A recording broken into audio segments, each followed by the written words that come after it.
Comments made on the following paid commercial program are an expression of opinion only and should not be construed in any matter whatsoever as recommendations to buy or sell any financial instrument at any time. Welcome to the Money and Wealth Show. On the program this week, tax tips with David Ingram, money commercials, and our special guest, award-winning reporter Harvey Oberfeld.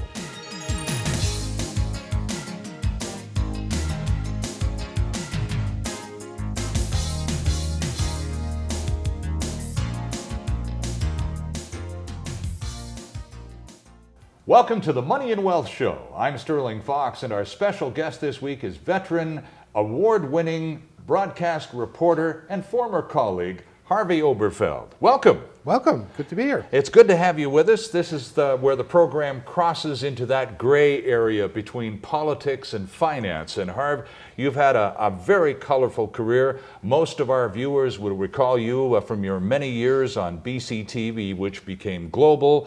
But you were with the Vancouver Sun. You started out on the prairies as a newspaper guy. Yes, I wanted to be a newspaper man, and after graduating university, and I wrote to every single newspaper in Canada. And they said they hired me in Saskatoon. The Montreal Star wouldn't touch me at the time. I had no experience. And you're a Montreal guy, right? Too. I was living in Montreal. So Saskatoon offered me a job, and I went home and said, I'm moving to Saskatoon, at which point my parents didn't know whether to cry or have me committed. But I did. I took my suitcase, got on the train, and went to Saskatoon, and was there for 6 months, and then was offered $10 a week more. You know, this is a money show. Absolutely. So I moved to Regina. And what I didn't know at the time, that I agreed to go to Regina for $10 a week more, was that the two papers, of course, were sister papers, and they had a no-raid policy. So after I went to Regina, they told me they'd have to cut back my increase to $5 a week only for 6 months, because the Saskatoon Star Phoenix was not happy with this raid. So I spent 2 years in Regina. And I couldn't make a living there, and I was sort of thinking, well, I have experience now. I could probably move back east, you know, maybe Ottawa, maybe Hamilton, maybe Montreal. I decided I should take a look at British Columbia and Vancouver before moving back east, because who knows when I'd ever get out here. Mm-hmm. And I came out it was July, on a holiday with a friend, and I looked around, and it wasn't raining, and I looked at the sea and the sky and the mountains, and I said, holy mackerel. So I went down to the Vancouver Sun and Province and applied, and the Vancouver Sun, Bill Galt, the old publisher, managing editor of the Sun, offered me a job, and I believe it was about $40 a week more than I was then making at the Leader Post. Yeah. $40 a week. I thought, well, you know, I mean, you could live pretty high on the hog in Vancouver for an extra $40 a week. So I came here and found out that you can't really live that high on the hog in Vancouver for $40 a week extra. So for 6 months I lived in, I don't know if you remember them, there were these old homes in the West End, owned by Alex de Cibriani. Oh, sure. Yes. Along Pacific Boulevard there? Right, and through the West End, a city within a city, yes, Birkendale and Elizabeth. That's right. And I lived in a room there for 6 months until I passed probation at the Vancouver Sun. And then I rented a suite, so it's been sweet sailing ever since. Who was Premier of British Columbia when you moved here? W.A.C. Bennett. And I do have a picture of myself with W.A.C. Bennett, because the Vancouver Sun had me here. I covered regional city councils and Burnaby Council and Vancouver City Hall, and they sent me to Victoria. And WAC was the premier of the province then, and what a wonderful politician he was. You know, politics was a different era then. The attitude of people to their government was different, and the attitude of government to their people was different, it seemed to me too. And W.A.C. Bennett he was terrific, and started under him. And then, of course, we had Dave Barrett. Yes, he was premier when I moved to British Columbia. Yes, so there's, you know, I've seen them all come and go, and sort of thing, and I've seen it change. I've actually seen the attitude of the population to government change and the attitude of the government, it seems to me the attitude of the government to the people change.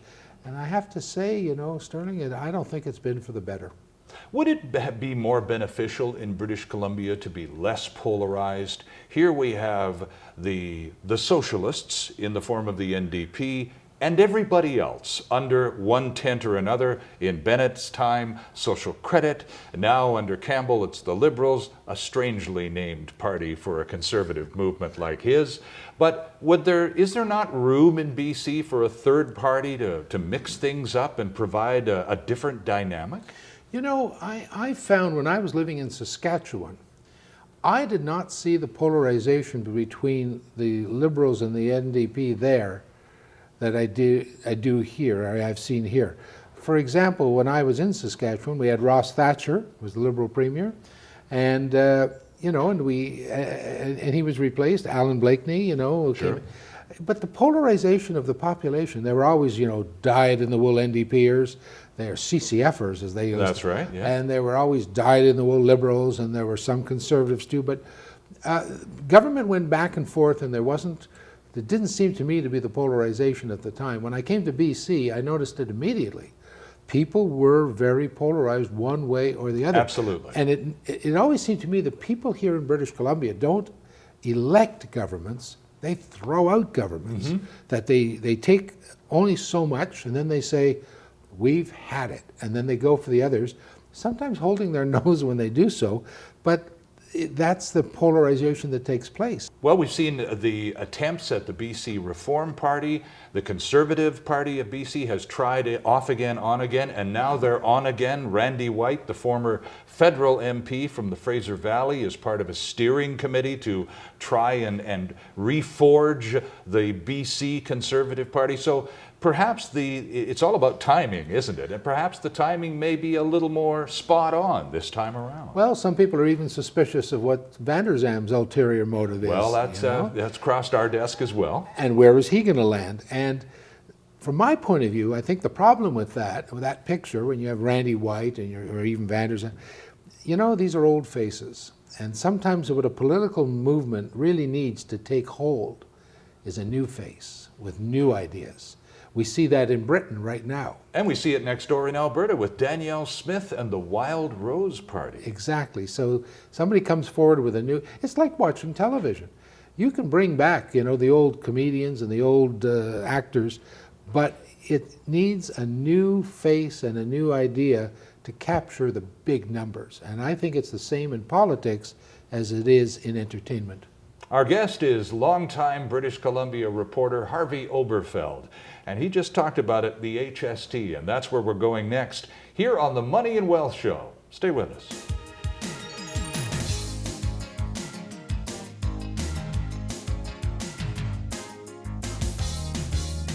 My name is David Wolfen. I'm the president of Avino Silver and Gold Mines. Avino owns 100% of the historic Avino mine in Durango, Mexico. Mining dates back over 500 years, and under our control, we mined it for 27 years. We're starting on a new era of mining, and we plan to reopen the mine this year. Avino trades on the Toronto Venture Exchange under the symbol ASM. For more information, call 604-682-3701 or visit the company's website, www.avino.com.